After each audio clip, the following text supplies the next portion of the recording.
Oh my gosh, keep it going for Laurent Domsalog, everyone. So funny.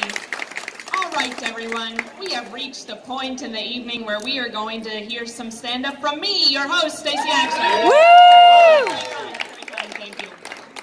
Is anyone else here just trying to get more in touch with your emotions? Anyone? It's okay. One other person and it's a comedian. Two other people and they're both comedians. Wonderful. All right, it's only the comedians, everyone. I understand, I am. Anyone else here one of those people that just watches horror movies just to feel something? Anything at all? I'm seeing some nodding heads. No one wants to raise their hand, but I'm seeing it. I understand. Everyone, since I was a teenager, people have said that I'm one of those people that wear my emotions on my sleeve, which I disagree with. I just think the problem is I just have a really big face. So it's easier to see when I'm feeling something because my face is bigger than an average face. So it's kind of like when you go to a library and you see right at the front they have that shelf of books, large text books for senior citizens because they can't see normal books. That's basically what my face is. So my face is pretty much a litmus test for like social interactions. When a bad news is said, people look at me and they're like, how's Stacey reacting? But I don't want to be that way. I want to be a little bit more hard to read. I don't know, it makes me think a lot of, oh my gosh, that phrase, everyone, I'm gonna tell it to you.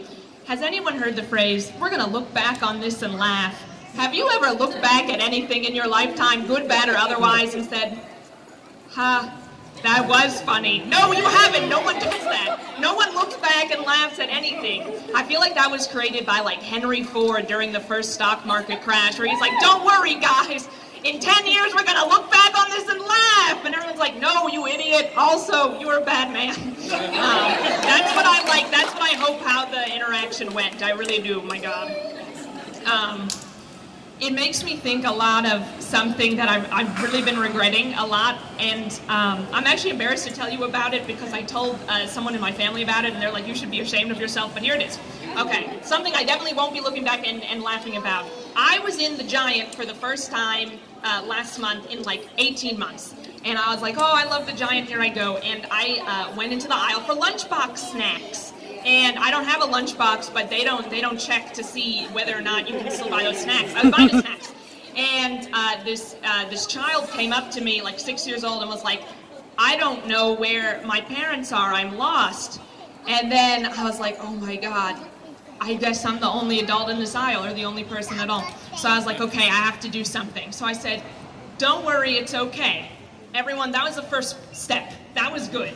And then it just all went downhill. Because then I said, sometimes we all feel lost in our life. I personally am feeling a bit lost in my own life. And then she walked away. Like I couldn't even help anyone do anything. Like, man, I have to stop being so disappointing. But it makes me think a lot of my friends, I'm at the age where a lot of my friends are getting married and having kids. And I'm not, and it's brought back a resurgence of the kids' table in my life, except now they call it the singles table, but it's all my friends' kids and me. And every time we do like a social gathering, the kids always turn to me and they're like, "Are you a grown-up?" And I'm like, "That's a good question." Sometimes I ask myself that. And they're like, "Well, do you have a house?" I'm like, "No." They're like, "Do you have a car?" "No." "Are you married?" "No, kids." But I'm fine. I'm a comedian.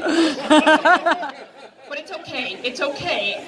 Everything is going fine. But I do like the kids' table, mostly for the gossip. The gossip at the kids' table is much better. At the couples' table, people are talking about mortgages, loans, in-laws. At the kids' table, they're like conversations I can actually enjoy. Like, Becky cheated in math. Like, damn, Becky, this is crazy stuff. But yeah, I need to become better at meeting people to the point where my friends have now tried to help me, which is, you know how incompetent your friends think you are when they're like, "Don't worry, Stacey, you don't need to find anyone to date. We will find you people to date." It's like, great, thank you. Thank you so much. But I do appreciate the concern.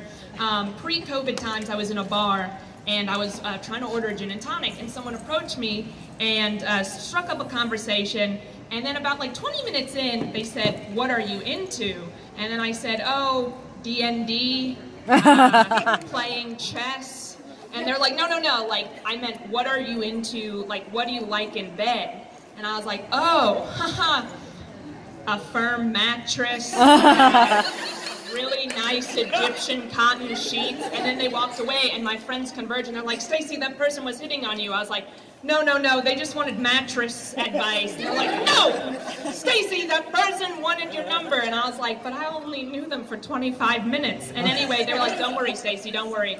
You know, we're gonna find you someone who'll be your wingman. It's like, I don't need a wingman. I need those people on the tarmac with those big reflector things. It's like, go over there, you idiot. That's what I need. But anyway, you've been a wonderful audience. My name's been Stacy, actually. Oh